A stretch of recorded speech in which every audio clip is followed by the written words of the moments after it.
राधे राधे दोस्तों, स्वागत है आपका अपने YouTube channel Sharma ji GS में।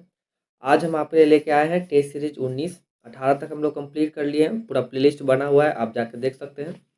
और आप लोग से प्लीज़ रिक्वेस्ट है कि प्लीज़ आप लोग चैनल को सब्सक्राइब करें और नोटिफिकेशन बेल भी ऑन कर दें, ताकि हम जब भी वीडियो अपलोड करें तो आपको नोटिफिकेशन मिल जाए, और अपने फ्रेंड्स लोग में भी शेयर करें। तो चलिए आज के वीडियो की शुरुआत करते हैं। तो देखते हैं पहला क्वेश्चन है, वित्तीय समावेश एवं आर्थिक भागीदारी सुनिश्चित करने वाले महत्वाकांक्षी योजना का नाम क्या है? तो फ्रेंड्स, इस जो महत्वाकांक्षी योजना थी, इसका नाम था प्रधानमंत्री जन धन योजना। ठीक है ना? तो ऑप्शन सी जो है इसका करेक्ट आंसर हो जाएगा। देखिए, इसकी शुरुआत की बात करें तो ये टाइम था 28 अगस्त का। ठीक है फ्रेंड्स, 28 अगस्त 2014 को ये स्टार्ट हुआ था जन धन योजना। देखिए, प्रधानमंत्री जन धन योजना में लगभग 40 करोड़ खाता खोला गया था। ठीक है ना? 40 करोड़ खाता खोला गया, जो एक क्रांति के समान है। ठीक है। अब बात करें, एक और था अटल पेंशन योजना, जो 9 मई 2015 को प्रारंभ किया गया था। उसके बाद एक आपको याद रखना है सुकन्या समृद्धि योजना, जो कि 22 जनवरी 2015 को स्टार्ट हुआ था। ठीक है। चलिए, अब आते हैं अगले क्वेश्चन पे। अगला क्वेश्चन है कि सर्व शिक्षा अभियान निम्नलिखित में से किस आयु वर्ग के लिए होता है? तो ये 6 से 14 वर्ष की आयु के लिए फ्रेंड। ठीक है ना? तो ऑप्शन डी जो है इसका करेक्ट आंसर हो जाएगा। देखिए, पढ़े भारत बढ़े भारत, ठीक है, सर्व शिक्षा अभियान का एक राष्ट्रव्यापी उप कार्यक्रम है।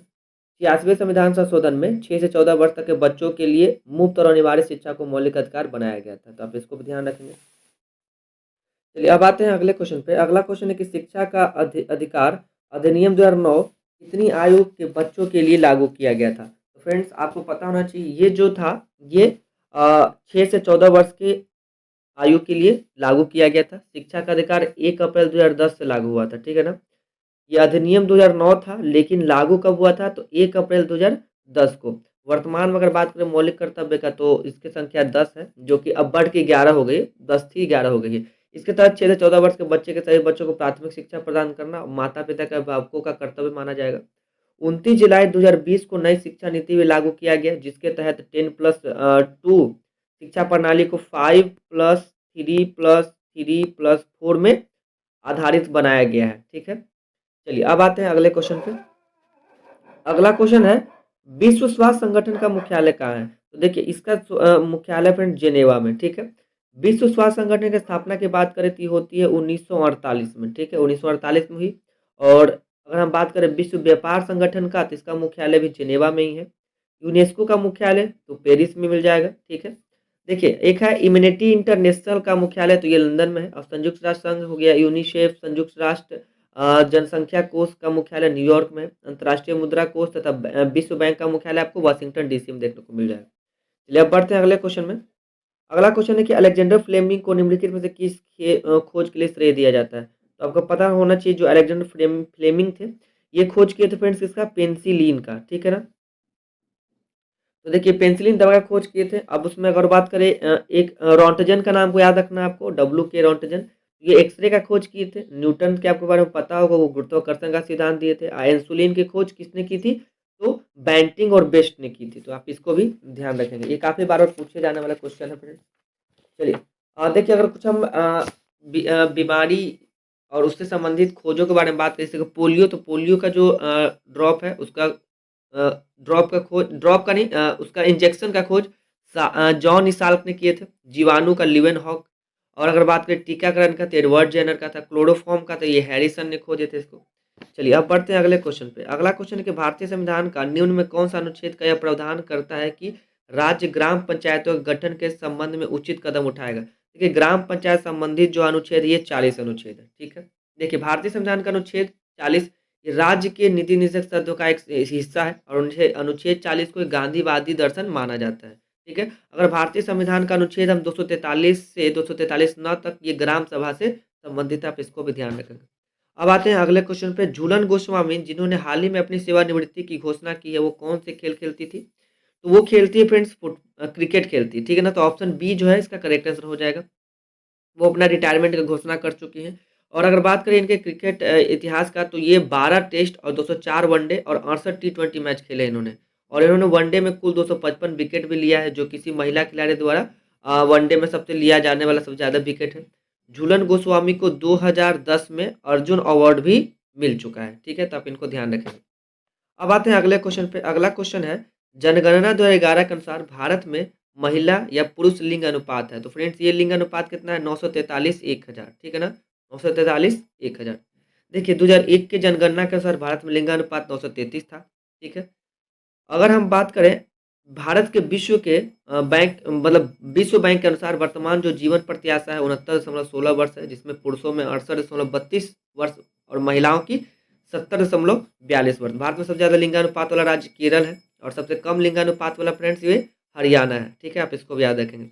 अब आते हैं अगले क्वेश्चन पर। अकबर ने निम्नलिखित में से किस नगर की स्थापना की और उसे अपनी राजधानी बनाया?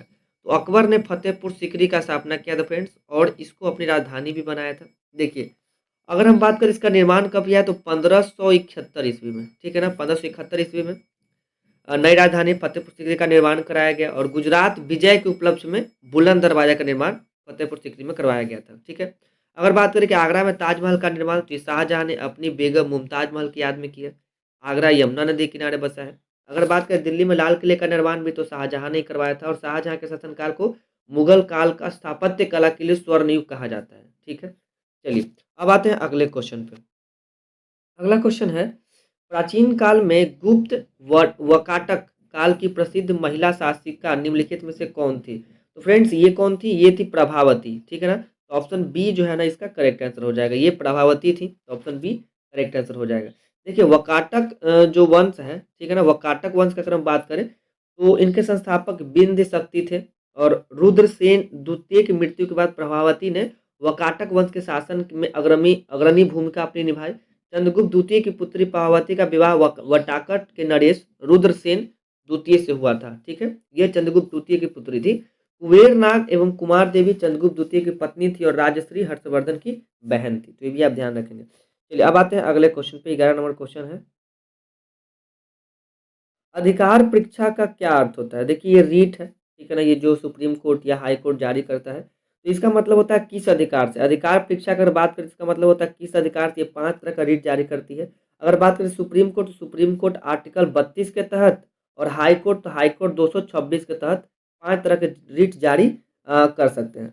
इसमें अधिकार परीक्षा के तहत अयोग्य व्यक्ति को लोक सेवा जो पद है धारण करने से रोका जा सकता है, ठीक है। संविधान के अनुच्छेद 32 में 5 रेट जारी किए जाते हैं, ठीक है ना। देखिए पहला है बंदी प्रत्यक्षीकरण, परमादेश, प्रतिषेध लेख, उत्प्रेषण और अधिकार परीक्षा, ठीक है। व्यक्तिगत स्वतंत्रता के अधिकार के लिए बंदी प्रत्यक्षीकरण रीट जारी किया जाता है। चलिए तो पहला हो जाएगा अधिकार परीक्षा, तो किस अधिकार से। अब आते हैं अगले क्वेश्चन पे। अगला क्वेश्चन है कि एक्साइज ड्यूटी लगाई जाती है फ्रेंड्स ये वस्तुओं के उत्पादन पे, ठीक है ना, इस पे एक्साइज ड्यूटी लगाया जाता है। तो देखिए अगर हम बात करें एक्साइज ड्यूटी, यह केंद्रीय एवं राज्य कर है जो अप्रत्यक्ष कर का उदाहरण है। देखिए केंद्र सरकार के प्रत्यक्ष कर है जैसे व्यक्तिगत आय, निगम कर, उपहार कर, आस्ती कर, व्यय कर, संपत्ति कर, पूंजी लाभ कर, लाभांश कर, ब्याज का कर, ये सब आदि। केंद्र सरकार के अगर अप्रत्यक्ष कर का बात करें तो सीमा शुल्क, केंद्रीय उत्पाद शुल्क, केंद्रीय बिक्री कर, सेवा कर, ये सब अप्रत्यक्ष कर है। चलिए अब आते हैं अगले क्वेश्चन पे। इस मामले में सर्वोच्च न्यायालय ने संविधान का आधारभूत ढांचा का सिद्धांत प्रतिपादन किया था। तो फ्रेंड्स ये कौन सा था? ये केशवानंद भारती मामला था, ठीक है ना। तो अगर हम बात करें ये केशवानंद भारती मामला ये कब आया था विवाद में? ये आया था 1973 में, 1973 में, ठीक है, 1973 में। देखिए केशवानंद भारती विवाद 1973 में सर्वोच्च न्यायालय ने यह निर्णय दिया कि अनुच्छेद 368 के आधार पर संविधान के किसी भी भाग में संशोधन कर सकता है लेकिन संविधान के मूल ढांचे में परिवर्तन नहीं कर सकता है, ठीक है। अब अगर बात करें गोकलनाथ, ये गोलकनाथ था। तो गोलकनाथ मामला क्या था फ्रेंड्स? ये पंजाब राज्य विवाद में सर्वोच्च न्यायालय ने निर्णय दिया कि संसद मौलिक अधिकार में परिवर्तन नहीं कर सकता है, ठीक है। ये भी आप ध्यान रखेंगे। चलिए अब आते हैं अगले क्वेश्चन पे। केंद्रीय बैंक का कार्य करती है। तो फ्रेंड्स ये रिजर्व बैंक ऑफ इंडिया ये केंद्रीय बैंक का कार्य करती है, तो ऑप्शन डी जो है इसका करेक्ट आंसर हो जाएगा। देखिए अगर बात करें भारतीय रिजर्व बैंक के 2 प्रकार के कार्य होते हैं। पहला सामान्य केंद्रीय बैंकिंग कार्य, दूसरा विकास संबंधी और या प्रवर्तन कार्य। देखिए आरबीआई की स्थापना 1 अप्रैल 1935 को हुई थी, ठीक है, और अभी इसके गवर्नर कौन है? ये शक्तिकांत दास है। चलिए अब बढ़ते हैं अगले क्वेश्चन में। भारत के वर्तमान नीति आयोग का नया सीईओ कौन है? तो फ्रेंड्स ये है बीवीआर सुब्रमण्यम, ठीक है ना। भारत के वर्तमान नीति आयोग के नए सीईओ कौन है? तो बीवीआर सुब्रमण्यम है, ठीक है, इनका नाम आप याद रखेंगे। देखिए अगर नीति आयोग के वर्तमान उपाध्यक्ष का बात करें तो सुमन बेरी। सुमन बेरी कौन है? ये उपाध्यक्ष है अभी, ठीक है। और समीर बी कामत ये डीआरडीओ के अध्यक्ष हैं। भारत के जो मुख्य वैज्ञानिक सलाहकार कौन है, तो ये अजय कुमार सूद है। आप इनका भी नाम याद रखेंगे। चलिए अब बढ़ते हैं अगले क्वेश्चन की तरफ। अगला क्वेश्चन है, हाल ही में किस संगठन द्वारा विकसित ट्रेनों के इंजनों पर डिवाइस लगाकर real time train information system को विकसित किया गया? तो फ्रेंड्स ये इसरो द्वारा, ठीक है ना। तो ऑप्शन ए जो है इसका करेक्ट आंसर हो जाएगा। देखिए अगर हम बात करें भारतीय भू चुंबकन संस्थान मुंबई में स्थित है। उत्तर भारत का पहला hyperscale data centre Yotta DI, ठीक है ना, ये भी उत्तर प्रदेश में आपको मिल जाएगा। ठीक है, अगर बात करें हाल ही में ये विकसित हुआ है real time train information system. ठीक है, चलिए अब आते हैं अगले क्वेश्चन पे। अगला question, the Chipko movement of people's history नामक पुस्तक के लेखक कौन है? ठीक है, तो इनके लेखक है शेखर पाठक। ठीक है ना, तो ऑप्शन डी जो है इसका करेक्ट आंसर हो जाएगा। देखिए कलेक्टिव स्पिरिट कंक्रीट एक्शन नामक जो पुस्तक है शशि शेखर वेम्पत्ति द्वारा लिखा गया। ठीक है, अगर बात करें रॉ हिटमैन नामक पुस्तक, ये एस हुसैदी जैदी द्वारा लिखा गया था, इनके द्वारा लिखा गया। अगर हम बात करें द योगा सूत्रा, ठीक है ना, योगा सूत्रा फॉर चिल्ड्रन पुस्तक के जो लेखक है ये रूपा पाई है। ठीक है, तो ये भी आप याद रखेंगे। चलिए अब बढ़ते हैं अगले क्वेश्चन की तरफ। अगला क्वेश्चन है, संसद द्वारा पारित विधेयकों पर राष्ट्रपति का हस्ताक्षर अनिवार्य क्यों है? ठीक है, देखिए क्या क्या रीजन हो सकता है। वह कार्यपालिका का अध्यक्ष है, ये भी सही है। वह कानून को लागू करने की जिम्मेदारी लेता है, ये भी सही है। वह राज्य की संप्रभुता का प्रतीक है, ये भी सही है। तो ऑप्शन डी जो है फ्रेंड्स इसका करेक्ट आंसर हो जाएगा। ऑप्शन डी इसका करेक्ट आंसर हो जाएगा। देखिए अगर हम बात करें कि संसद द्वारा पारित विधेयक पर राष्ट्रपति जो है अनुच्छेद 111 के अंतर्गत हस्ताक्षर करते हैं, जो ये कानून बन जाता है। ये आर्टिकल कौन सा है? 111 है। ठीक है, अब देखिए अनुच्छेद 53 के अंतर्गत कार्यपालिका शक्ति राष्ट्रपति में निहित होती है और अनुच्छेद 77 के अंतर्गत संघ के एक मंत्री अपने कार्यों का निष्पादन राष्ट्रपति के नाम से ही करते हैं। ठीक है ना, तो आप ये भी ध्यान रखेंगे। अब आते हैं अगले क्वेश्चन पे। अगला क्वेश्चन है, ऐसी मुद्रा जिसकी विनिमय दर सरकार द्वारा प्रभावित होती है वो क्या कहलाती है? तो इसी मुद्रा को प्रतिबंधित मुद्रा कहते हैं। ठीक है ना, ऑप्शन डी जो है फ्रेंड इसका करेक्ट आंसर हो जाएगा। देखिए जो मुद्रा आसानी से उपलब्ध ना हो वह दुर्लभ मुद्रा कहलाता है और भारत में मुद्रा का विनिमय दर आरबीआई द्वारा तय किया जाता है। अब देखिए बुल और बेयर शब्द किससे संबंधित है? तो आपको ये पता होना चाहिए स्टॉक मार्केट से। ठीक है ना, स्टॉक बाजार से संबंधित है। देखिए भारत के प्रमुख शेयर बाजार की अगर बात करें तो भारतीय राष्ट्रीय शेयर बाजार जिसकी स्थापना फिरवानी समिति सिफारिश पर 1992 में की गई। बॉम्बे स्टॉक एक्सचेंज इसकी स्थापना 1875 में किया गया। एक और है over the counter exchange of India. ठीक है, तो ये 1992 में मुंबई में कार्यरत है। ठीक है, तो आप इसको ध्यान रखेंगे बुल और बेयर।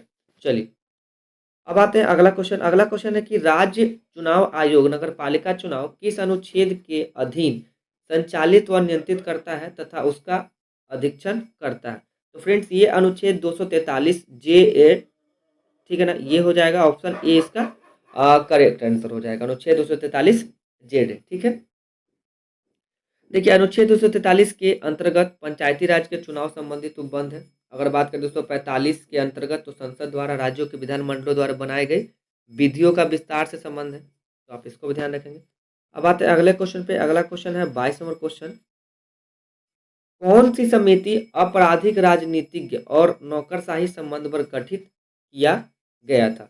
तो फ्रेंड्स ये समिति था बोहड़ा समिति। ठीक है ना, तो ऑप्शन सी जो है इसका करेक्ट आंसर हो जाएगा।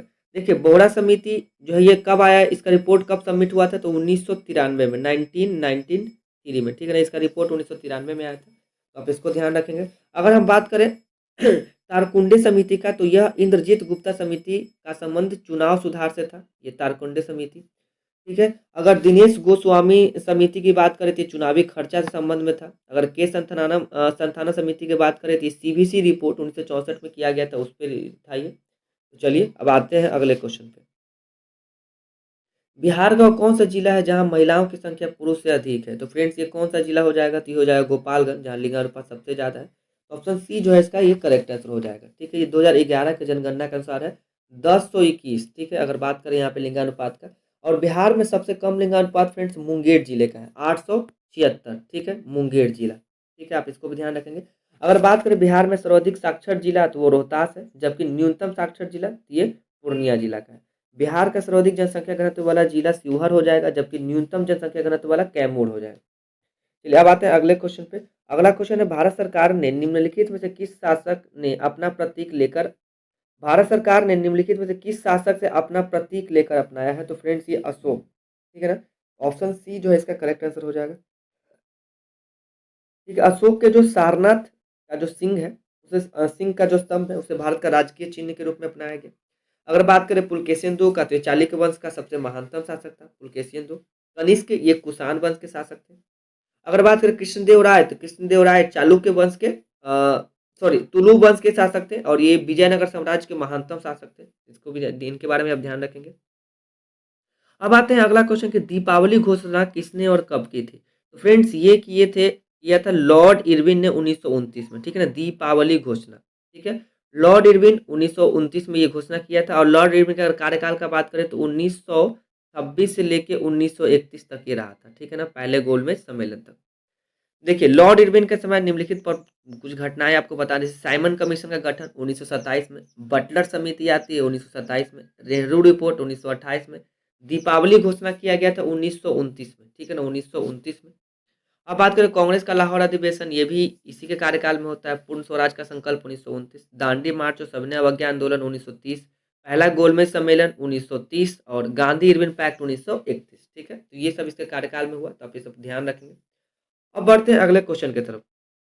अगला क्वेश्चन है प्राचीन पुस्तक इंडिका किसने लिखी है। तो फ्रेंड्स ये पुस्तक लिखा गया था मेगास्थनीज द्वारा, ठीक है ना। इंडिका जो पुस्तक है उसके राइटर कौन, लेखक कौन है, तो मेगास्थनीज है। ये चंद्रगुप्त मौर्य के दरबार में रहता था, ठीक है।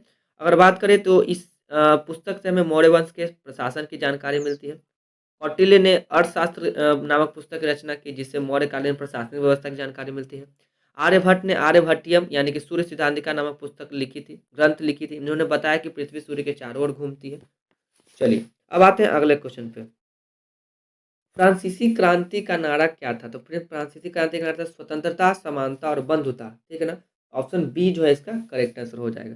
देखिए 1789 में फ्रांस की क्रांति में जिसमें नारा दिया गया था स्वतंत्रता, समानता और बंधुता, 1789, ठीक है। तो इसमें लोकतंत्र जनता के द्वारा जनता के लिए बनाई गई सरकार है। यह उक्ति अमेरिका के पूर्व राष्ट्रपति अब्राहम लिंकन का था। एक राष्ट्र एक नेता और एक झंडा, ये नारा हिटलर ने दिया था। एक राष्ट्र एक नाता और एक नेता और एक झंडा।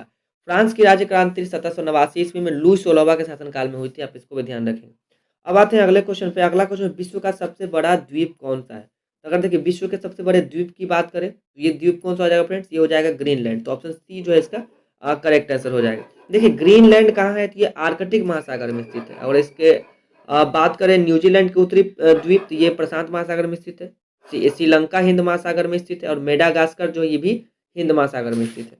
चलिए अब बढ़ते हैं अगले क्वेश्चन की तरफ। अगला क्वेश्चन है कि भारत के राष्ट्रपति के बारे में क्या असत्य है। तो फ्रेंड्स देखिए न्यूनतम आयु 35 वर्ष सही है, कार्यकाल 8 वर्ष, ये गलत हो जाएगा फ्रेंड। तो भारत के राष्ट्रपति का कार्यकाल ये 5 वर्ष का होता है, ठीक है, ये इनका कार्यकाल 5 वर्ष का होता है। तो इसमें ऑप्शन बी जो है ये असत्य हो जाएगा, ठीक है।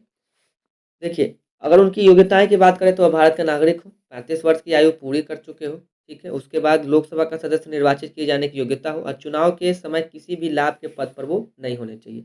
और राष्ट्रपति का सामान्य कार्यकाल 5 वर्ष का होता है, लेकिन इससे पहले भी इनको इस्तीफा दे सकते हैं और उन पर महाभियोग भी लगाकर उसको हटाया जा सकता है। अनुच्छेद 52 के अनुसार भारत में राष्ट्रपति का पद सृजित किया गया है, ठीक है, तो आप इनको भी ध्यान रखेंगे। चलिए और अगर बात करें 5 वर्ष, ये आर्टिकल कितना में लिखा है 56 में कि ये 5 वर्ष का इनका कार्यकाल होगा।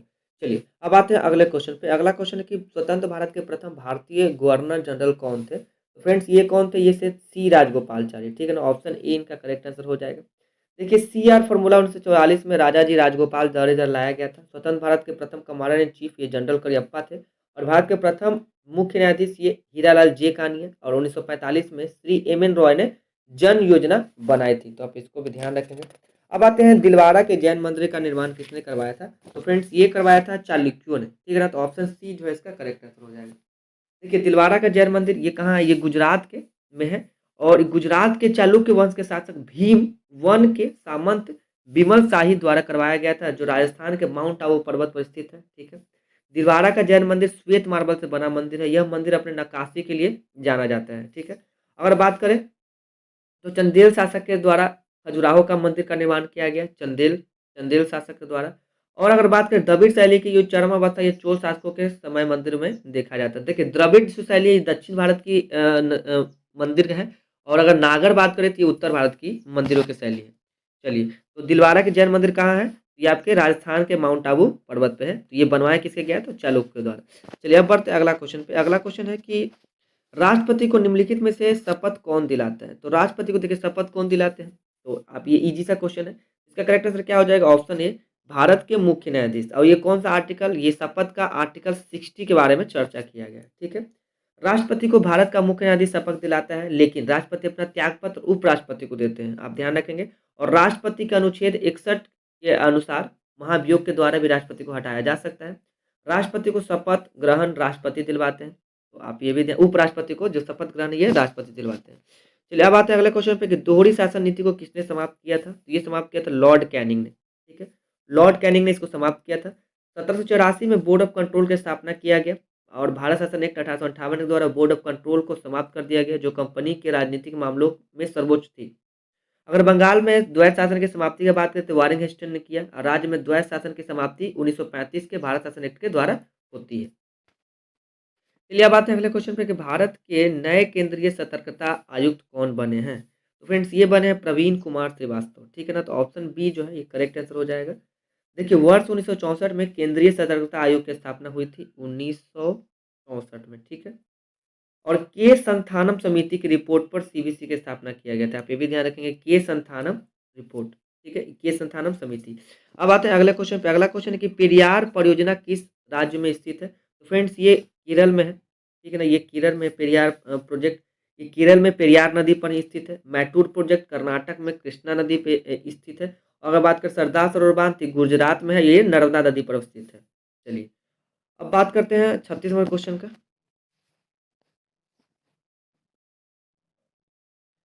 क्वेश्चन है बटरफ्लाई शब्द संबंधित है। देखिए बटरफ्लाई का संबंध है फ्रेंड तैराकी से, तो ऑप्शन सी जो है इसका करेक्ट आंसर हो जाएगा। देखिए तैराकी से अगर और संबंधित शब्दावली का बात करें तो फ्रंट कॉल हो जाएगा, breaststroke, springboard, twist, जेन स्ट्रोक, बैक स्ट्रोक, ये सब तैराकी से संबंधित है। अब देखिए क्रिकेट के कुछ शब्दावली का बात करें जैसे China man, popping, crease, hook, ये सब क्रिकेट संबंधित है। वर्तमान में माइकल फिलिप्स सबसे बड़े तैराक है, और अगर बात करें सबसे ज़्यादा मेडल्स ओलंपिक में तो इन्हीं के नाम पे है, माइकल फिलिप्स के नाम पे। अब आते हैं अगला क्वेश्चन पे। अगला क्वेश्चन है कि 8 अक्टूबर को प्रतिवर्ष मनाया जाता है। देखिए 8 अक्टूबर को हम लोग प्रतिवर्ष भारतीय वायुसेना दिवस मनाते हैं। ठीक है, तो 8 अक्टूबर को भारतीय वायुसेना दिवस हो जाएगा। अगर बात करें भारतीय नौसेना दिवस, तो नौसेना दिवस मनाया जाता है 4 दिसंबर को। ठीक है फ्रेंड्स, 4 दिसंबर। ठीक है ना, 4 दिसंबर। अगर हम बात करें पृथ्वी दिवस का, तो पृथ्वी दिवस मनाया जाता है 22 अप्रैल को। ठीक है, अप्रैल। और अगर थल सेना दिवस का बात करें तो ये मनाया जाता है 15 जनवरी को। ठीक है ना, ये सारा डेट आप याद रखेंगे। भारतीय वायुसेना दिवस 8 अक्टूबर, भारतीय नौसेना दिवस 4 दिसंबर, भारतीय थल सेना दिवस 15 जनवरी, और पृथ्वी दिवस तो 22 मार्च। ठीक है, अब आते हैं अगले क्वेश्चन पे। अगला क्वेश्चन है शिवाजी सर्वाधिक किससे प्रभावित थे? तो फ्रेंड्स ये किससे प्रभावित थे? तो जीजाबाई से। ठीक है ना, तो ऑप्शन सी जो है इसका करेक्ट आंसर हो जाएगा। देखिए शिवाजी के व्यक्तित्व के सर्वाधिक माता जीजाबाई ने प्रभावित किया। मीराबाई मेवाड़ की राजकुमारी थी। ठीक है, हजरत महल ने 1857 क्रांति में लखनऊ में नेतृत्व किया। चांद बीबी ने अकबर के संघर्ष की ओर विद्रोह में मारी गई। और शिवाजी के 8 मंत्री के परिषद में को अष्टप्रधान कहा जाता था, जिसमें सबसे महत्वपूर्ण कौन होते थे? तो पेशवा होते थे। आप ये भी ध्यान रखेंगे। पूरा पाषाण काल में आदि मानव के मनोरंजन के साधक क्या थे? तो फ्रेंड्स क्या था? इनका शिकार करना ही इनका मेन मनोरंजन का कारण था, मतलब साधन था शिकार करना। ठीक है, देखिए आग का आविष्कार भी ये पूरा पाषाण काल में, और पहिए का जो आविष्कार है नव पाषाण काल में हुआ था। मनुष्य ने सबसे पहले तांबा धातु प्रयोग किया, और उसके द्वारा बनाया जाने वाला प्रथम औजार क्या था? तो हस्त कुठार था। तो आप ये भी ध्यान रखेंगे। अब आते हैं अगले क्वेश्चन पे। अगला क्वेश्चन है हाल ही में राजा राम मोहन राय राष्ट्रीय पुरस्कार से किसे सम्मानित किया गया? राजा राम मोहन राय राष्ट्रीय पुरस्कार ये मिला है एबी के प्रसाद को। ठीक है ना, तो ऑप्शन ए जो है करेक्ट आंसर हो जाएगा, ए बी के प्रसाद। देखिए अभी अगर बात करें बिहारी पुरस्कार, तो आप ये भी याद रखेंगे 32वां बिहारी पुरस्कार। ठीक है ना, ये मिला कि इनको माधव हाड़ा को। ठीक है ना, माधव हाड़ा जो कि ऑप्शन बी में आपको दिख रहा होगा, माधव हाड़ा को बिहारी पुरस्कार मिला है। अगर हम बात करें ज्ञान चतुर्वेदी को, तो इनको 32वां व्यास सम्मान। ठीक है ना, इनको 32वां ज्ञान चतुर्वेदी को व्यास सम्मान, माधव हाड़ा को बिहारी सम्मान मिला था। और अगर बात करें शिव शंकरी को, इनको सरस्वती सम्मान। ठीक है ना, शिव शंकरी को सरस्वती सम्मान, ज्ञान चतुर्वेदी को मिला क्या? व्यास सम्मान और माधव हाडा को बिहारी सम्मान और राजा राम मोहन पुरस्कार किनको मिला है? तो एबीके प्रसाद को मिला है। ये चारों नाम आप याद रखेंगे। ये चारों कब का बता रहे हैं? तो ये 2022 का बता रहे हैं। ठीक है फ्रेंड्स, ये 2022 का बताया जा रहा है। एबीके प्रसाद, डॉक्टर माधव हाडा, ज्ञान चतुर्वेदी और शिव शंकरी। देखिए शिव का कॉन्टेक्ट इनके साथ है। ये अगर बात करें थोड़ा सा रिलेटेड करने का, तो सरस्वती से सम्मान हो जाएगा। अगर ज्ञान तो किससे संबंधित हो जाएगा? तो अगर हम बात करें ज्ञान चतुर्वेदी का, ये व्यास काफी ज्ञानी व्यक्ति थे, तो व्यास के नाम से हो जाएगा। और डॉक्टर माधव हाडा, तो ये बिहारी पुरस्कार इनको मिला। और एबीके प्रसाद को राजाराम मोहन राय राष्ट्रीय पुरस्कार मिला। चलिए अब बढ़ते हैं अगले क्वेश्चन की तरफ। अगला क्वेश्चन है, निम्नलिखित में से कौन भारत छोड़ो आंदोलन में नहीं शामिल था? भारत छोड़ो आंदोलन में अगर शामिल नहीं होने की बात करें, तो देखिए कौन कौन लोग हैं। Mahatma Gandhi, Sardar Patel, Pandit Jawaharlal Nehru, B are Ambedkar. तो आपको पता ही होगा कि इसमें बी आर अम्बेडकर शामिल नहीं होते, ये इन मामलों में शामिल नहीं होते थे। अब बढ़ते हैं अगले क्वेश्चन पे, लोधी वंश का संस्थापक कौन था? ठीक है, लोधी वंश का संस्थापक था बहलोल लोधी। अगर बात करें सबसे आखिरी शासक, तो इब्राहिम लोधी, जो 1526 में जिसका युद्ध होता है बाबर के साथ पानीपत का, और वो हार जाता है। चलिए इब्राहिम लोधी, यहाँ पे लोधी वंश की समाप्त हो जाती है और यहाँ से नया वंश शुरू हो जाता है मुगल। ठीक है, अब आते हैं इसमें थोड़ा सा और देख ले। ये बहलोल लोधी अपने सरदार को मनसबे आली कहकर पुकारता था। और सिकंदर लोधी 1504 में, ठीक है ना, इनके बारे में आप याद रखेंगे। 1504 में आगरा शहर की स्थापना इन्होंने की थी, तो आप ये भी याद रखेंगे 1504 में सिकंदर लोधी। अब आते हैं अगले क्वेश्चन पे, केंद्रीय पशु चिकित्सा अनुसंधान संस्थान है, केंद्रीय पशु, ठीक है ना, ये कहाँ है? तो ये उत्तर प्रदेश में है। ठीक है ना, ऑप्शन ए जो इसका करेक्ट आंसर हो जाएगा। ठीक है, केंद्रीय पशु चिकित्सा अनुसंधान उत्तर प्रदेश में स्थित है। केंद्रीय पशु चिकित्सा अनुसंधान संस्थान इज्जत नगर बरेली में स्थित है। ठीक है, अब देखिए राष्ट्रीय अश्व अनुसंधान केंद्र का बात करें तो ये हिसार में है। और केंद्रीय बकरी अनुसंधान केंद्र ये भी उत्तर प्रदेश मखदूम में है। और राष्ट्रीय चमड़ा तो ये चेन्नई में है। राष्ट्रीय डेयरी अनुसंधान बात करते करनाल हरियाणा में स्थित है। अब आते हैं अगले क्वेश्चन पे, तमिलनाडु में जाड़ों में वर्षा क्यों होती है? तमिलनाडु में जाड़ों में वर्षा क्यों होती है? देखिए उत्तर पूर्वी मानसून की वजह से यहाँ पे वर्षा होती है। उत्तर पूर्वी मानसून, ठीक है ना, उत्तर पूर्वी मानसून की वजह से यहाँ पे वर्षा होती है। तो अब अगर हम बात करें, देखिए तमिलनाडु में जो उत्तर पूर्वी मानसून है लौटते समय नीलगिरी पर्वत से टकरा जाती है, जहाँ पे जाड़े में वर्षा हो जाता है। भारत में 80% अधिक वर्षा दक्षिण पश्चिम मानसून के कारण होती है। ठीक है, शीतकाल में भारत के उत्तर पश्चिम भाग में वर्षा पश्चिमी विक्षोभ यानी कि शीत चक्रवात से होती है। चलिए अब आते हैं अगले क्वेश्चन पे। अगला क्वेश्चन है कि मीनम बाक्कम अंतर्राष्ट्रीय हवाई अड्डा किस राज्य में स्थित है? तो फ्रेंड्स ये नाम से पता चल रहा है ये तमिलनाडु में है। ठीक है ना, तो ऑप्शन ए जो है इसका करेक्ट आंसर हो जाएगा। कुछ नाम आप गेस कर सकते हैं। ठीक है, अगर बात करें मीनाबक्कम अंतर्राष्ट्रीय हवाई अड्डा, तमिलनाडु चेन्नई में स्थित है। और अगर बात करें दमदम, तो दमदम अब नेताजी सुभाष चंद्र बोस, ये कोलकाता में स्थित है, पश्चिम बंगाल। अब बात करें पालम यानी कि इंदिरा गांधी हवाई अड्डा, तो ये दिल्ली में स्थित है। ठीक है, और अगर हम बात करें कि सांता क्रूज अंतर्राष्ट्रीय हवाई अड्डा, तो ये मुंबई में स्थित है। चलिए अब बढ़ते हैं अगले क्वेश्चन पे, हर्षवर्धन की आत्मकथा निम्नलिखित में से किसने लिखी थी? तो ये लिखी थी बाण भट्ट ने। ठीक है ना, ऑप्शन बी जो क्या हो जाएगा इसका करेक्ट आंसर हो जाएगा। देखिए बाण भट्ट हर्षवर्धन के दरबारी कवि थे और हर्षचरित और कादम्बरी नामक पुस्तक लिखी। बाण भट्ट हर्षचरित और कादम्बरी। अगर हम बात करें फिरदौसी का, तो उन्होंने शाहनामा पुस्तक लिखी थी।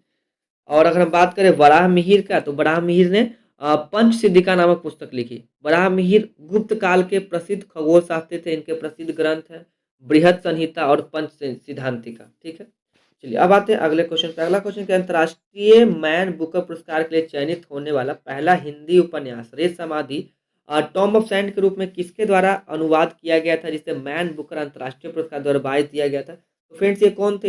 ये थे डेजी रॉकवेल। ठीक है ना, ये कौन थे? Daisy Rockwell. ठीक है, तो ऑप्शन बी जो है करेक्ट आंसर हो जाएगा। देखिए जो टॉम ऑफ सैंड है, ठीक है, ये अनुवाद डेजी रॉकवेल द्वारा किया गया, जिन्हें मैन बुकर अंतर्राष्ट्रीय पुरस्कार मिला। अगर बात करें कि रेत समाधि पुस्तक जो ये गीतांजलि श्री द्वारा लिखा गया था। ठीक है ना, ये पुस्तक गीतांजलि श्री द्वारा लिखा गया था। वर्ष 2023 में मैन बुकर अंतर्राष्ट्रीय पुरस्कार जॉर्जी गोस्पेनवांदो इनको जॉर्जी गोस्पो दिनबो बुल्गारिया को दिया गया था मैन बुकर अंतर्राष्ट्रीय पुरस्कार। ठीक है ना, वर्ष 2023 में। ठीक है, तो ये इनके आप नाम याद रखेंगे, ये 2023 में इनको दिया गया था जॉर्जी गोस्पेंदिनो। ठीक है, चलिए अब बढ़ते हैं अगले क्वेश्चन की तरफ। अगला क्वेश्चन है, निम्नलिखित में से किसने हैदराबाद के चार मीनार का निर्माण करवाया था? देखिए चार मीनार का निर्माण किसने करवाया? तो फ्रेंड्स ये करवाया था मोहम्मद कुली कुतुब शाह, ठीक है ना। तो ऑप्शन डी जो है इसका करेक्ट आंसर हो जाएगा। और इसके निर्माण का बात करें तो 1591, ठीक है फ्रेंड्स, 1591, ठीक है ना। ये डेट कब का था? 1591 चार मीनार का निर्माण करवाया गया। अगर बात करें कि बीजापुर के मोहम्मद आली शाह का मकबरा ये गोल गुंबज के नाम से विख्यात है। हाजी बेगम ने अपने पति हुमायूं के मकबरे का निर्माण कराने की योजना बनाई थी। इस मकबरे का जो मुख्य वास्तुकार ये कौन थे? ये मिराक मिर्जा, ठीक है। मिराक मिर्जा घियास थे। और अकबर ने सूफी मत में अपनी आस्था जताते हुए चिश्ती संप्रदाय को समर्थन दिया था। तो ये भी आप ध्यान रखेंगे। अब बढ़ते हैं अगले क्वेश्चन पे। किस राज्य ने भारत के पहले आर्टिफिशियल इंटेलिजेंस स्कूल का उद्घाटन किया है? एआई स्कूल का उद्घाटन किया है। ये राज्य कौन सा फ्रेंड्स? ये राज्य है केरल, ठीक है ना। ऑप्शन ए करेक्ट आंसर हो जाएगा। अगर हम बात करें कि पहला एआई स्कूल ये त्रिवंतपुरम में खोला गया, ठीक है, जिसका नाम शांतिगिरी विद्या भवन है। अगर इस स्कूल का नाम एक बात बताएं, ये शांतिगिरी विद्या भवन है। वर्ल्ड सिटीज कल्चर फोरम में शामिल होने वाला भारत का पहला शहर कौन है? ये बेंगलुरु है, कर्नाटक। केरल का में भारत का पहला मत्स्य पालन अटल इंक्यूबेशन सेंटर स्थापित किया गया था। गुजरात राज्य सरकार ने सेमीकंडक्टर नीति 2022-27 जारी किया। दुनिया का सबसे बड़ा कार्यालय भवन गुजरात के सूरत में बनाया गया। इससे पहले कहाँ था? तो पेंटागन था। चलिए अब आते हैं अगला क्वेश्चन। निम्न में से किस भारतीय राज्य को उसकी अनूठी स्थलाकृति के कारण लाल नदी और नीली पहाड़ियों की भूमि के नाम से जाना जाता है? तो फ्रेंड्स ये है असम, ठीक है ना। ऑप्शन डी जो क्या हो जाएगा? करेक्ट आंसर हो जाएगा। लाल नदी और नीली पहाड़ियों की भूमि के नाम से जाना जाता है असम को। प्राचीन काल में असम को प्राग ज्योतिषपुर अर्थात यानी कि पूर्व ज्योतिष का स्थान कहा जाता था। असम राज्य का बाद में कामरूप के नाम पड़ा था। कामरूप राज्य का उल्लेख समुद्रगुप्त के इलाहाबाद शिलालेख में भी मिलता है। असम राज्य का लगभग 600 वर्ष तक अहोम राजाओं ने शासन किया था। ब्रिटिश सरकार ने 1826 में यंडबू की संधि के तहत ब्रिटिश साम्राज्य में इसको मिला लिया था, ठीक है। चलिए अब आते हैं अगला 51 नंबर क्वेश्चन। एक्सरे में समाविष्ट है फ्रेंड्स, यहाँ से क्वेश्चन साइंस के शुरू होते हैं, तो चलिए देख लेते हैं। एक्सरे में समाविष्ट है तो इसमें विद्युत चुंबकीय विकिरण, ठीक है ना। तो ऑप्शन डी जो है इसका करेक्ट आंसर हो जाएगा। अगर देखिए एक्सरे के खोज के बारे में बात किए करें तो ये खोज किए थे रॉन्टजन, इसका खोज किए थे रॉन्टजन, ठीक है ना, डब्ल्यू सी रॉन्टजन। देखिए एक्सरे की आवृत्ति 10⁻18 से लेकर 10⁻16 हर्ट्ज तक होती है। इसका तरंग अगर बात करें तो 10 का पावर -10 एम से लेकर 10 का पावर -8 एम तक होती है, ठीक है। चलिए अब आते हैं अगले क्वेश्चन पे। 52 नंबर क्वेश्चन देख लेते हैं। सिल्वर ब्रोमाइड का सिल्वर और ब्रोमीन में टूटना एक उदाहरण है। सिल्वर ब्रोमाइड का सिल्वर और ब्रोमीन में टूटना एक उदाहरण है। किस तरह का उदाहरण फ्रेंड्स? ये अपघटन अभिक्रिया है, ठीक है ना, अपघटन अभिक्रिया, ठीक है। चलिए अब आते हैं अगले क्वेश्चन पे। वह भारतीय वैज्ञानिक जिसने भौतिक विज्ञान में नोबेल पुरस्कार प्राप्त किया है, ये कौन है फ्रेंड्स? ये है सीवी रमन, ठीक है ना, डॉक्टर सीवी रमन। तो ऑप्शन ए जो है करेक्ट आंसर हो जाएगा। इनको कब मिला है? तो डेट याद रखेंगे 1930 में, ठीक है। और इनकी खोज थी रमन प्रभाव के लिए, इनको भौतिकी का नोबेल पुरस्कार दिया गया था। अगर हम बात करें प्रकाश का तरंग है तो ये होता है एस के समानुपाती होता है 1/तरंग-दैर्घ्य/4। साहित्य के क्षेत्र में नोबेल प्राइज पाने वाले पहले भारतीय और प्रथम एशियाई व्यक्ति कौन थे? ये रविंद्रनाथ टैगोर थे। चलिए अब आते हैं अगले क्वेश्चन पे।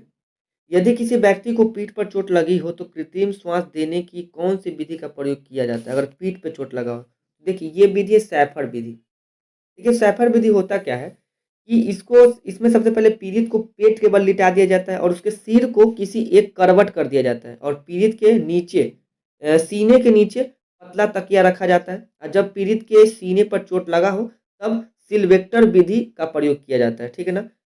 अगर हम बात करें कि पीड़ित के सीने पर चोट लगा हो तो सिल्वेक्टर का यूज करेंगे और पीठ पे लगा हो तो सैफर विधि का। चलिए और देखिए सिल्वेस्टर विधि में पीड़ित के पीठ के बल लेटा दिया जाता है और उसके पीड़ित के पीठ के नीचे तकिया लगा दिया जाता है। तो आप इसको भी ध्यान रखेंगे। अब आते हैं अगला क्वेश्चन। मवेशियों के मुंह फट रोग किस सूक्ष्म जीव के कारण होता है? तो देखिए मवेशियों में जो मुंह फट रोग है फ्रेंड्स ये विषाणु के कारण होता है, ठीक है ना। तो ऑप्शन सी जो है इसका करेक्ट आंसर हो जाएगा। देखिए कुछ पशु रोग हैं और उसके रीजन देख लेते हैं किसकी वजह से होता है। देखिए मुंह पका या खुरपा रोग आप सुने होंगे, ठीक है ना, ये वायरस की वजह से होता है। कोंकनी भी ये वायरस की वजह से होता है। गल घोंटू जीवाणु की वजह से। गिल्टी रोग जीवाणु की वजह से। थनैला रोग जीवाणु की वजह से। अगर संक्रामक गर्भपात का बात करें तो ये भी जीवाणु की वजह से। तो अब खुरपा रोग और पोंकनी रोग याद रखेंगे विषाणु की वजह से होता है, ठीक है ना, और मुंह फाट रोग। चलिए अब आते हैं अगले क्वेश्चन 56 नंबर क्वेश्चन पे। निम्नलिखित में से किस जीव के 3 हृदय होते हैं? देखिए अगर बात करें तो इसमें बॉड है, कोआला है, स्क्विड है। तो स्क्विड के कितने हो जाएंगे फ्रेंड्स? 3 हो जाएंगे, ठीक है ना। स्क्विड देखिए झुंड होता है जिसमें जिसे शार्क और व्हेल की तरह समुद्र का विशाल जीव माना जाता है। और अगर बात करें ऑक्टोपस में 3 हृदय होते हैं, ऑक्टोपस के भी, ठीक है। और अगर देखिए स्तनधारी और पक्षियों में कुछ सरीसृप जैसे मगरमच्छ, घड़ियाल और एलिगेटर्स होते हैं तो इनके 4 कक्षीय हृदय होते हैं। स्क्विड का खून नीले रंग का होता है, आप ये भी ध्यान रखेंगे। ऑप्शन सी इसका करेक्ट आंसर हो जाएगा, स्क्विड। देखिए यदि लाल फूल को हरे शीशे में देखें तो एक दिखता कैसा है? तो अगर आप लाल फूल को हरे शीशे में देखेंगे तो ये आपको काला दिखाई देगा फ्रेंड्स, ठीक है ना।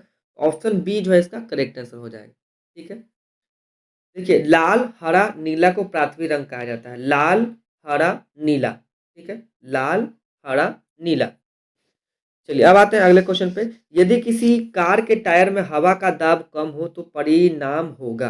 अगर हवा का टायर कम होगा तो हवा का दाब, देखिए यात्रियों को आराम में कमी, ठीक है, और ईंधन की ज्यादा खपत। देखिए ऑप्शन बी जो ज्यादा सुटेबल लग रहा है, ईंधन की ज्यादा खपत होगी फ्रेंड्स, ठीक है ना। ऑप्शन बी जो है इसका करेक्ट आंसर हो जाएगा, ठीक है।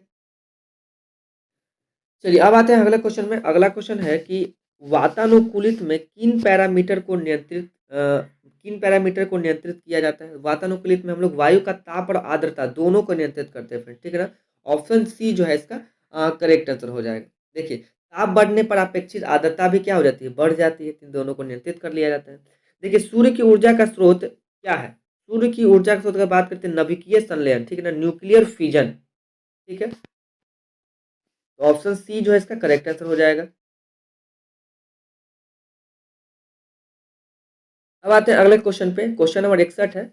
श्वेत प्रकाश को भिन्न भिन्न रंगों में विभक्त करने के लिए निम्नलिखित में से किसका प्रयोग किया जाता है? तो देखिए ये बहुत इजी क्वेश्चन है। ये प्रिज्म का अगर आप यूज करेंगे तो ये 7 रंगों में क्या हो जाएगा फ्रेंड्स? विच्छेद हो जाएगा, यानी कि हम इसको इस विधि को स्पेक्ट्रम के नाम से जानते हैं, ठीक है ना। 7 रंगों में क्या हो जाता है? ये बढ़ जाता है वर्ण क्रम में, ठीक है। श्वेत प्रकाश को अपने अवयवी रंगों में विभक्त होने की क्रिया को वर्ण विक्षेपन कहते हैं। सूर्य के प्रकाश से प्राप्त रंगों में बैगनी रंग का विक्षेपन सबसे अधिक और लाल रंग का विक्षेपन सबसे कम होता है, आप ये भी ध्यान रखेंगे। अब आते हैं अगले क्वेश्चन पे। अगला क्वेश्शन है निम्न में से रेडॉक्स अभिक्रिया की पहचान कीजिए। देखिए रेडॉक्स अभिक्रिया, तो अगर हम बात करें COC3 ठोस उष्मा ठोस गैस, MnO2 प्लस HCl। हाँ देखिए ऑप्शन बी जो है फ्रेंड्स ये हो जाएगा क्या हमारा? रेडॉक्स अभिक्रिया हो जाएगा। देखिए वह अभिक्रिया जिसमें ऑक्सीकरण तथा अपचयन एक साथ संपन्न होता है तो वो उन सभी क्रियाओं को रेडॉक्स अभिक्रिया कहते हैं। इसका दूसरा नाम ऑक्सीकरण अपचयन अभिक्रिया भी है, तो आप ये भी ध्यान रखेंगे। चलिए अब बढ़ते हैं अगले क्वेश्चन में, अगले क्वेश्चन की तरफ।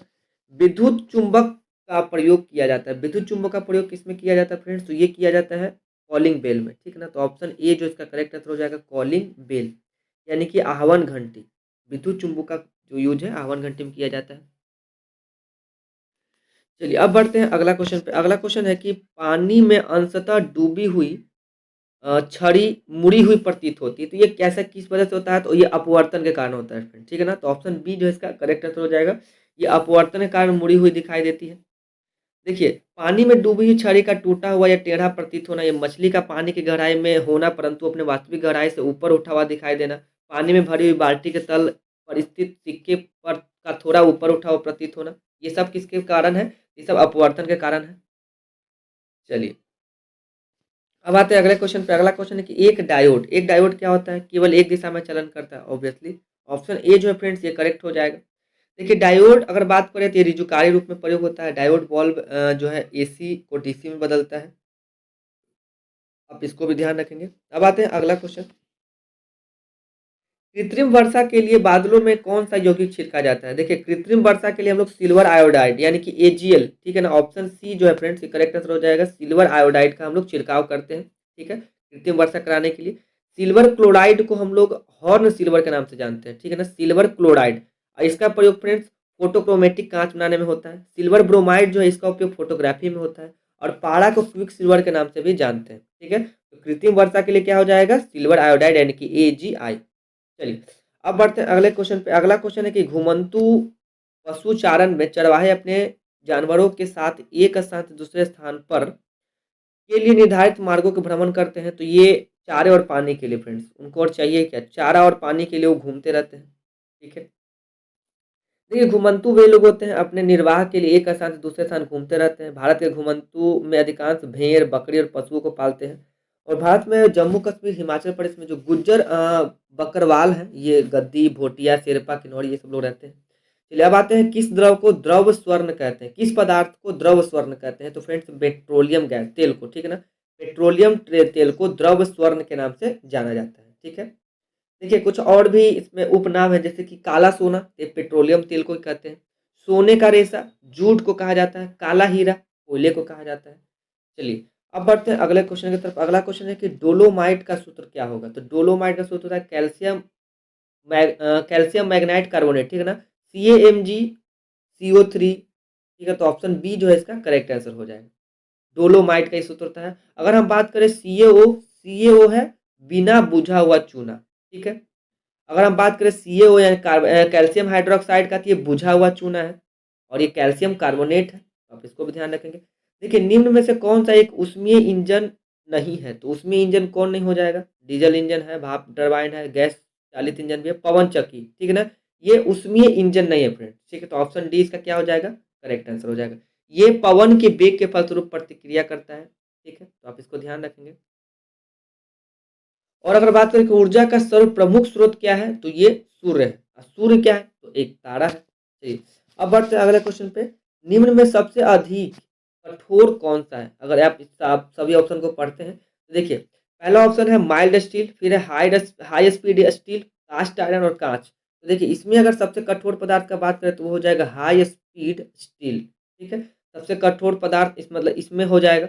देखिए, सबसे भारी धातु का बात करें तो ओस्मियम होता है, जबकि सबसे कठोर क्या होता है? तो प्लेटिनम होता है। विश्व में सबसे सबसे ज्यादा कठोर पदार्थ का बात करें तो फिर हीरा है। सबसे लचीला क्या होगा फ्रेंड्स? स्टील होता है। और चांदी विद्युत का सबसे अच्छा चूल्हा सुचालक होता है। सोने में सबसे अधिक आधार वर्णीयता और तन्यता पाई जाती है, ठीक है। चलिए अब बढ़ते हैं अगले क्वेश्चन पे। 72वां क्वेश्चन है, निम्नलिखित में से कौन सा मापन उपकरण बिना संपर्क यानी कि नॉन कॉन्टेक्ट टाइप है? मतलब बिना कॉन्टेक्ट। देखिए, माइक्रोमीटर में भी हमको उसमें क्या करना पड़ता है? कॉन्टेक्ट में लाना पड़ता है। दाब गेज में भी, स्पीडोमीटर में, पायरोमीटर, ठीक है ना। ऑप्शन डी जो है फ्रेंड्स करेक्ट हो जाएगा, पायरोमीटर। देखिए, स्पीडोमीटर से हम लोग वाहन की गति नापते हैं। पायरोमीटर से दूर जितनी भी जो स्थित वस्तु है उनके टेम्परेचर को हम मापते हैं। माइक्रोमीटर से मिलीमीटर के हजारवें भाग को मापा जाता है। मोनोमीटर से गैस का दाब मापते हैं, ठीक है। तो इस बात याद रखेंगे। अब आते हैं अगला क्वेश्चन पर, निम्नलिखित में से किस गैस को विरंजक या ब्लीचिंग का गुण है? ठीक है ना। तो ये होता है क्लोरीन में, ठीक है ना। इसमें होता है क्लोरीन में। ऑप्शन सी जो इसका करेक्ट आंसर हो जाएगा। ब्लीचिंग पाउडर का या ब्लीचिंग चूर्ण के सूत्र का बात करें तो ये होता है CaOCl2, ठीक है। और इसका यूज कहाँ कहाँ करते हैं क्लोरीन का? तो हाइड्रोक्लोरिन अम्ल के बनाने में, मस्टर्ड गैस बनाने में, ब्लीचिंग पाउडर बनाने में और कपड़ों और कागज को विरंजित करने में, ठीक है। ब्लीचिंग पाउडर का उपयोग जल में जीवाणु मारने के लिए भी करते हैं, जिसे क्लोरीनेशन भी कहते हैं। चलिए अब बात है अगले क्वेश्चन पे। अगला क्वेश्चन है, यदि किसी मशीन में अप्रमाणिक स्नेहक तेल का उपयोग किया जाए तो इसका परिणाम क्या होगा? देखिए, मशीन घिस जाएगी, ये भी सही है। स्नेहक तेल का अधिक व्यय है, ये भी सही है। मशीन के चलाने में ऑप्शन डी जो होगा फ्रेंड्स इसका करेक्ट आंसर हो जाएगा, ठीक है। देखिए, स्नेहक का उपयोग क्या होता है? स्नेहक जो है एवं दवा बनाने में होता है। स्नेहक का ताप परिसर 350 डिग्री सेल्सियस 450 डिग्री सेल्सियस तक होता है। पेट्रोलियम से स्नेहक प्राप्त किया जाता है, तो आप इसको भी ध्यान रखेंगे। अब आते हैं अगले क्वेश्चन पे। अगला क्वेश्चन है कि बिना पानी भरे ही यदि किसी विद्युत केतली की बिजली चालू की जाए तो क्या होगा? अगर हम पानी इसमें ना डालें तो देखिए, इससे बिजली का झटका लगेगा। इसकी जो विद्युत कुंडली है जल जाएगी। ऑप्शन बी जो है फ्रेंड्स ये करेक्ट आंसर हो जाएगा।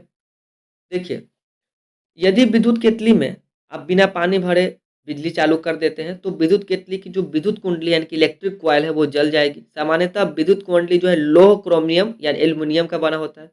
अब विद्युत फ्यूज फेड 37% और तीन जो है 63% का बना होता है। विद्युत फ्यूज का प्रतिरोध उच्च होता है और गलनांक क्या होता है फ्रेंड्स? निम्न होता है।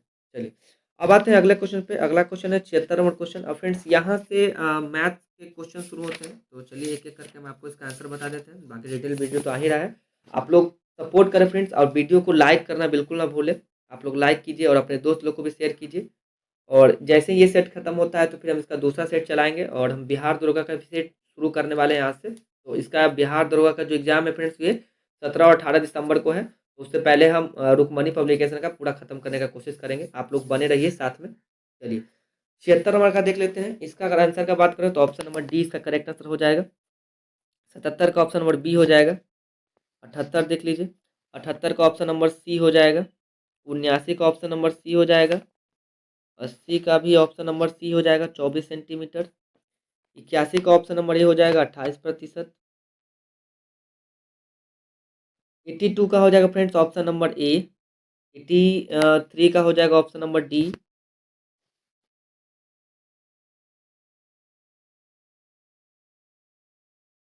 84 का हो जाएगा फ्रेंड्स ऑप्शन नंबर ए। 85 का हो जाएगा ऑप्शन नंबर डी। 86 देख लीजिए, 86 का हो जाएगा फ्रेंड्स ऑप्शन नंबर सी। 87 का ऑप्शन नंबर ए। 88 का ऑप्शन नंबर सी। 89 का हो जाएगा फ्रेंड्स ऑप्शन नंबर ए। 90 का हो जाएगा friends option number C, sorry 90 का हो जाएगा ऑप्शन नंबर डी, 16:9। 91 का हो जाएगा फ्रेंड्स ऑप्शन नंबर ए। 92 का हो जाएगा फ्रेंड्स ऑप्शन नंबर सी। 93 का हो जाएगा ऑप्शन नंबर ए। 94 का बात करें तो 94 का हो जाएगा फ्रेंड्स ऑप्शन नंबर सी, 6%। आइए देखते हैं 94 के बाद 95 नंबर। 95 का हो जाएगा ऑप्शन नंबर हो जाएगा डी। 96 का हो जाएगा ऑप्शन नंबर सी। 97 का देख लीजिए, 97 का हो जाएगा फ्रेंड्स ऑप्शन नंबर ए। 98 का भी हो जाएगा ऑप्शन नंबर ए। 99 का हो जाएगा फ्रेंड्स ऑप्शन नंबर डी। 100 का हो जाएगा ऑप्शन नंबर ए। ऑप्शन नंबर ए। 101 का बात करें तो फ्रेंड्स ऑप्शन नंबर बी हो जाएगा। 102 का हो जाएगा ऑप्शन नंबर सी। 103 का हो जाएगा फ्रेंड्स ऑप्शन नंबर ए। 104 का ऑप्शन नंबर बी।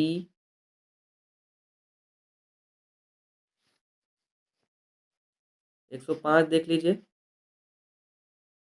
105 का हो जाएगा फ्रेंड्स ऑप्शन नंबर बी। 106 का हो जाएगा ऑप्शन नंबर ए। 107 का हो जाएगा फ्रेंड्स ऑप्शन नंबर डी। 108 का ऑप्शन नंबर बी। 109 का हो जाएगा friends option number C, Chandigarh. 110 का हो जाएगा फ्रेंड्स ऑप्शन नंबर सी। 111 का बात करें तो ऑप्शन हो जाएगा ऑप्शन नंबर बी।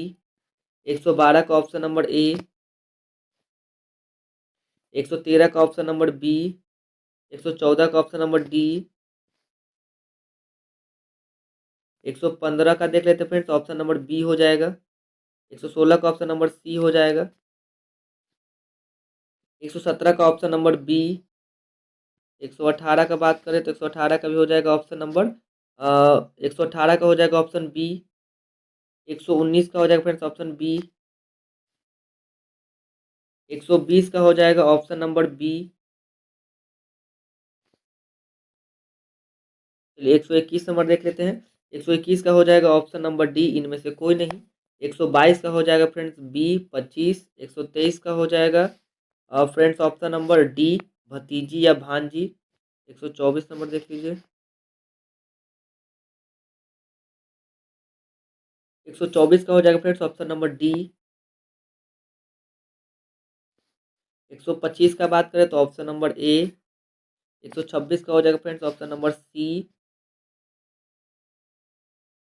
127 का हो जाएगा ऑप्शन नंबर सी, 18। 128 का हो जाएगा फ्रेंड्स ऑप्शन नंबर ए। 129 का हो जाएगा ऑप्शन नंबर सी, अनीता से छोटी। 130 हो जाएगा फ्रेंड्स ऑप्शन नंबर डी, 15। 131 देख लेते हैं फ्रेंड्स। 131 का हो जाएगा option number D. 132 option number C. 133 हो जाएगा फ्रेंड्स ऑप्शन नंबर सी, नारंगी। आइए 134 नंबर देखते हैं। 134 हो जाएगा option number C. 135 option number C. 136 हो जाएगा friends option number C. 137 option number A. 138 हो जाएगा ऑप्शन नंबर ए। 139 हो जाएगा फ्रेंड्स ऑप्शन नंबर सी। 140 का बात करें तो हो जाएगा फ्रेंड्स ऑप्शन नंबर ए। 141 देख लीजिए, 141 का हो जाएगा ऑप्शन नंबर ए। 142 हो जाएगा ऑप्शन नंबर बी, शनिवार।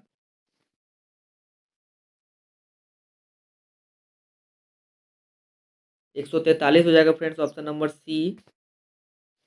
144 हो जाएगा ऑप्शन नंबर सी, 4:48। 145 का बात करें तो ऑप्शन नंबर डी हो जाएगा, रविवार। 146 का हो जाएगा फ्रेंड्स ऑप्शन नंबर सी। 147 देख लीजिए, 147 हो जाएगा ऑप्शन नंबर ए, अपने पुत्र का। 148 हो जाएगा फ्रेंड्स ऑप्शन नंबर बी। 149 हो जाएगा फ्रेंड्स ऑप्शन नंबर सी। 150 हो जाएगा फ्रेंड ऑप्शन नंबर डी। इस प्रकार फ्रेंड्स हम लोग इसके 150 क्वेश्चन को पूरा देख लिए हैं। और आप लोग सपोर्ट करते रहिए, वीडियो को लाइक करना बिल्कुल मत भूलिएगा। और हम लोग जल्दी से ये सेट खत्म करके दूसरा सेट भी लाने वाले हैं, तो प्लीज़ आप लोग सपोर्ट करते रहिए, अपने फ्रेंड्स लोग को शेयर कीजिए। तब तक मिलते हैं आप लोग से टेस्ट नंबर 20 में, ठीक है? तब तक के लिए धन्यवाद।